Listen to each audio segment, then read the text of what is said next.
Un empate amargo de Selección Nacional de Guatemala contra Honduras. Y es que ya saben que estos resúmenes son más una crónica, pero es que realmente fue un empate 0-0, sin mucho chiste, sin mucho color, y Guatemala de menos a más.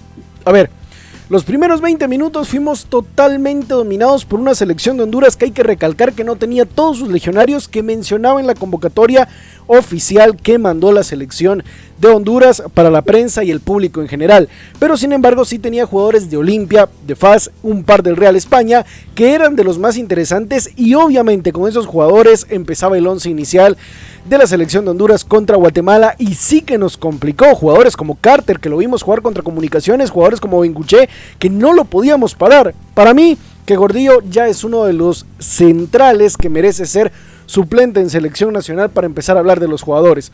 Por ejemplo, en el primer tiempo, el mismo Benguché se lo llevaba de 3 a 4 jugadas, y cada que quería, en una jugada casi que lo deja mano a mano, y Pinto lo terminó salvando. De ahí creo que el partido de los demás jugadores, más allá de Freddy Pérez, fue de mediano a malo. En la primera parte se puede rescatar un poquito lo que hizo Esteban García, y obviamente el dominio fue mayor de la selección de Honduras, y sin embargo Guatemala tuvo una muy clara con un casi cabezazo de Darwin Lom, que fue centro del mismo Esteban García, que obviamente es un jugador que se muestra diferente.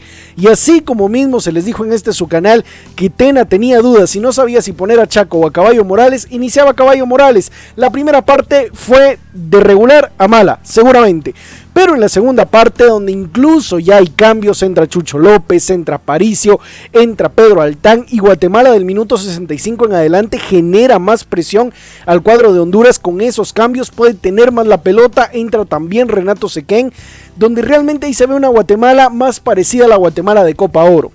Una Guatemala que sabía qué hacer con la pelota, una Guatemala que podía profundizar, que sabía cómo levantar los centros, filtraba un par de pases, pero aún así nos quedábamos un poco lejos de tener esa jugada de gol.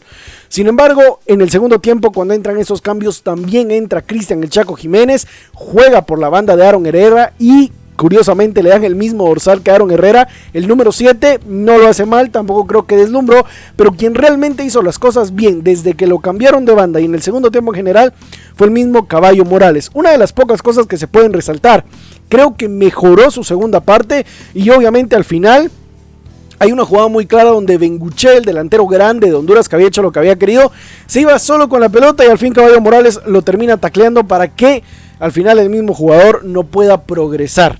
Y eso sin duda salvó, sin contar la salvada debajo de la línea que pegó al mismo Benguché, que íbamos a perder 1-0 seguramente, pero si no es por esa barrida del Caballo Morales, creo que lo perdemos sin duda alguna. Pero el Caballo Morales creo que se lleva el MVP del partido. Después de Esteban García creo que fue lo más regular, entró bien Altán, entró bien Pelusa, Chucho López creo que pudo hacer más.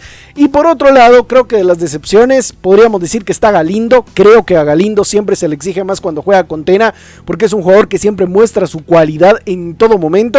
Y Oscar Santis, que creo que más allá de no tener balones, pudo haber buscado más y pudo haber generado más. Sí, no me gusta que Oscar Santis esté tan aislado de cada jugada, porque entonces solo le llegan 3 balones y de los 3 ninguno puede prosperar. Sin embargo, cuando es un jugador que está más cerca de la jugada, realmente es un jugador que genera y crea más de medio campo hacia adelante. Y se nota muchísimo cuando un Oscar Santis está al 100. Un empate amargo, un empate así sin sabor. Creo que le deja más o menos sensaciones a Tena para lo que puede ser sin duda alguna la Nations League, que ya empieza este 7 de septiembre, y veremos qué es lo que depara esta selección nacional. Sin embargo, creo que hay más bueno que malo, aunque si analizamos más la segunda parte. Pero bueno, déjame tu like, qué es lo que piensas, qué es lo que crees, y nos vemos hasta la próxima.